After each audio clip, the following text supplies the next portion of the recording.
Hi.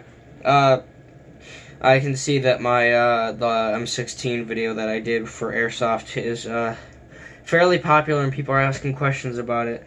And I haven't really like that. I posted that video about like maybe a month after I got it. I hadn't really gotten a chance to use it in an Airsoft war, very extensively, anyways. I'm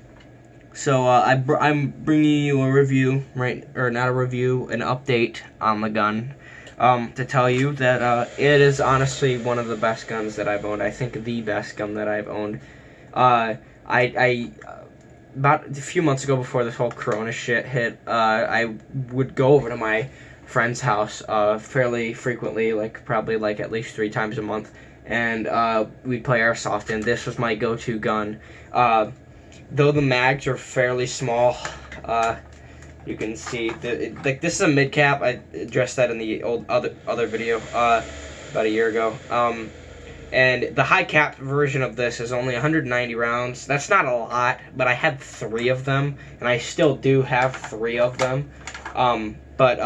Somebody asked whether or not or where to get magazines and stuff. You just get that off of eVike or Amazon, because this thing accepts standard M4 and M16 magazines as it is in M16. It is a very good gun. This thing, you can feel it. I'm shooting it at my farm. If you have the hop up correctly adjusted, you can easily hit targets out to 100 feet without a problem. Like, it won't drop unless it will drop. Everything drops, but like if I've gotten it so it's like perfect when it comes to hop up wise, where I'm aiming is exactly where those BBs are going, nowhere else. There might be a flyer maybe like once every 100 rounds, but other than that, it's a great gun. It is one of the the best gun that I have actually ever bought. Speaking about bigger magazines, I bought a high capacity magazine that is 500 rounds. It is not the standard the 30 round mag, or what would look like a standard 30 round mag on the real steel version. This is a 45 round mag. Now, of course, when it comes to M16 and stuff here, I want to do this real quick so I don't like load my gun, because I don't want to like load it. I just want to put the magazine in. But when it comes to this gun, or these type of guns, the standard is 20 round magazines. That's not too common, but it's more common than anything, or more common than most magazines that you can get for this. And then the 30 round, which is the most common, and that's when you picture of an M16 or an M4, that's usually what you picture is in the mag well, is a 30 round magazine. This is being a 20. Now this is a 45 rounder, or what would be a 45 rounder. Now you guys might be like, hey, that's kind of ugly in a Vietnam version. I think it looks pretty cool. I think it looks decent. And it's not even really about look. It's just because I was having to reload like once or twice every game, and every game would last like a while, and you don't want to be in the middle of a firefight and have to reload. With this, 500 rounds. That's very close to the amount of 3 magazines, 3 high caps, which I have. So using this, I'd almost never have to reload in the middle of a game. It's very long. And I got a sling for it, too. I didn't have one beforehand. But this used to be, or not used to be, if this was a 30 round magazine, it'd end right about, it's hard to see, like right about there, but it goes on, continues onward. But yeah, this is a great gun. Also, the Sharpie marks are almost unnoticeable now. I mean, they are a little bit, but they're still there. I don't really give a crap anymore about whether or not I'm not worried about it.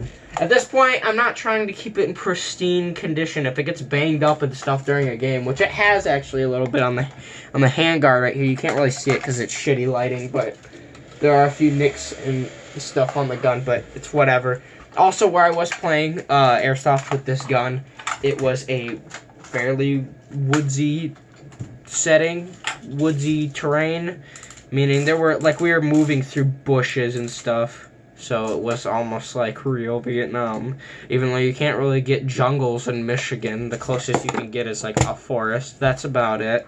But it is, when I'm moving through the bushes, you might think, oh, the length is, it's good that all the stuff is gonna catch on everything. It really doesn't. Honestly, the way I move, I'm gonna get up on my bed and look like a fucking retard, but I get up on, whenever I'm moving through bushes and stuff, I usually have to crouch down. I just crouch down and I walk through with my gun pointed forward like that.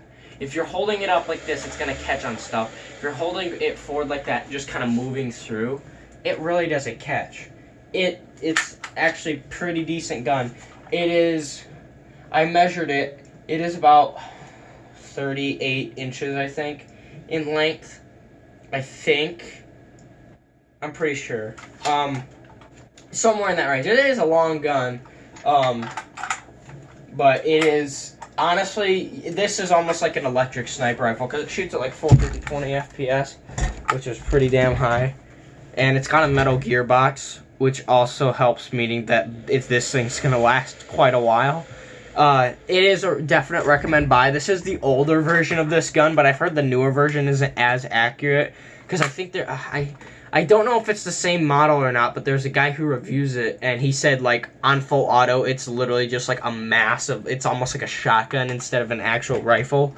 But with this, that is not the case. It fires, it's a laser, almost.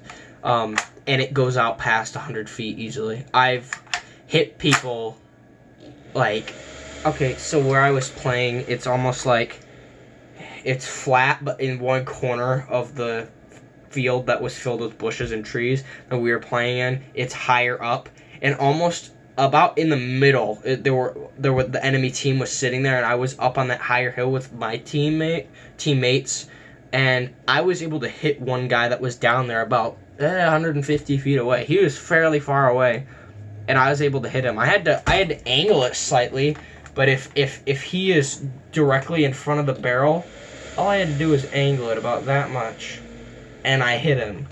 And he's like, holy shit, I didn't know your gun could reach out that far. I'm like, yeah, I've seen it do it at my farm, but I didn't know I could actually do that in action. But I did, and I'm very happy with this gun. It is honestly my favorite. This has got to be, like, the best buy I've ever done. Even though it was $220 with shipping included. Or, yeah, like $180 before shipping and $220 after. This is my, this is a very recommended gun. Unless you're doing CQB, because this is kind of a cruel gun to use in CQB. It's pretty cruel. Even at, like, a range of 30 feet, I hurt some guy pretty damn badly. He was wearing, eye protection. He didn't have a full face mask. He was just wearing safety glasses. I hit him here, and I think I hit him, like, in the neck, and he had a welt there. He's a friend of mine. I think he's the world state champion of wrestling not the world, why did I say that? The state champion of wrestling throughout high school. He's a big dude, and he was like, ah, oh, Jesus, that hurts. And I felt horrible for doing it, because I didn't think I could actually hit him, but he was in so much pain, he couldn't call hit, because he was more like, oh, this hurts.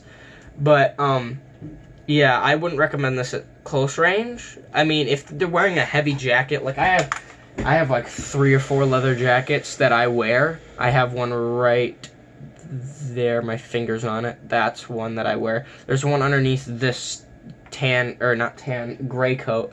And just any heavy jacket, if you're wearing it, it should be fine. I've gotten shot at like 5 feet wearing my leather jacket, and I just felt an impact. It didn't hurt.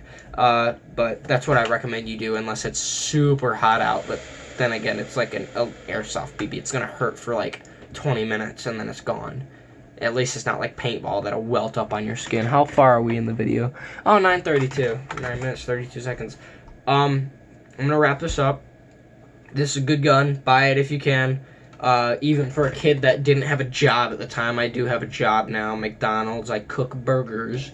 Back then, I just saved up my money and I bought this thing because I thought that the summer, which was last summer, I bought this in like I think March-ish of last year, and because I thought me and my friends were gonna play a lot of airsoft this summer, but he decided to just not, and so this thing just sat for a while until I actually got a reliable airsoft squad, or at least was reliable before all Corona hit.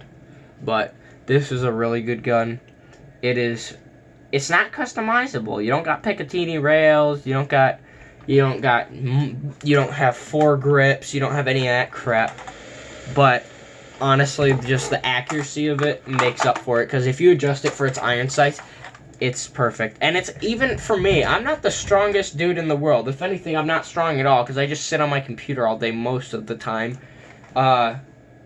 For me, even when I'm like running away, I know it's not practical to do with a long rifle like this. I can one-hand it while I'm running away, because I've gotten people doing that, running away while getting shot at through the bushes, and I'm just full autoing with one hand, and that works. I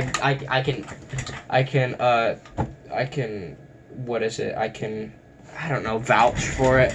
It's not a very heavy gun. I think it's like 7, 8, and maybe 9 pounds at most, and it's not even that bad.